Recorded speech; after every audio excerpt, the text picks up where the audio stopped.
Honorable President Sir and senior officers, I am Suman Saurabh Mohanty, born on the West Bengal cadre. It is an honor and privilege to share our collective experience as Assistant Secretaries in Government of India in this August gathering and in this historic Darbar Hall. July 1st, 2019 was a watershed event in our fledgling administrative careers.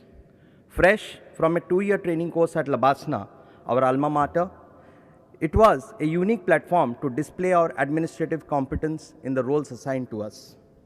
The choice of ministries assigned to us was kept diverse to help us understand how governance touches the life of citizens in every possible way. Being part of a federal administrative setup, we learnt the fine art of coordination between center and states, thereby understanding the spirit and essence of cooperative federalism. The experience of understanding various mechanisms as to how the welfare goals of government are translated into policy actions shall help us in good stead in the subsequent part of our careers. In this era of good governance, sir, the public today expects, and rightly so, an agile governance mechanism which has foresight and bureaucracy which is innovative and result-oriented. A fine example of this in action was Jal Shakti Abhiyan, where we are sent as ambassadors for promoting water conservation practices at district level. This exercise helped us sensitize about the role of water as a public good and need to conserve it for future generations.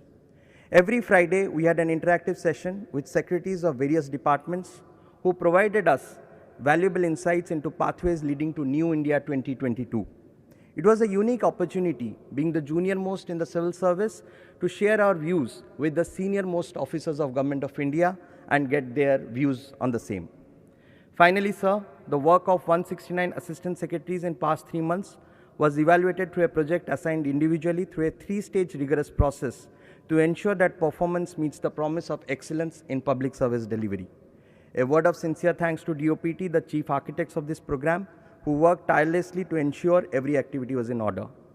I would like to conclude my speech, sir, with a quote from Woodrow Wilson, called the father of public administration and former president of USA. He says, "There is no higher religion than human service. To work for the common good is the greatest creed. We shall strive to meet this goal in our careers ahead." Thank you.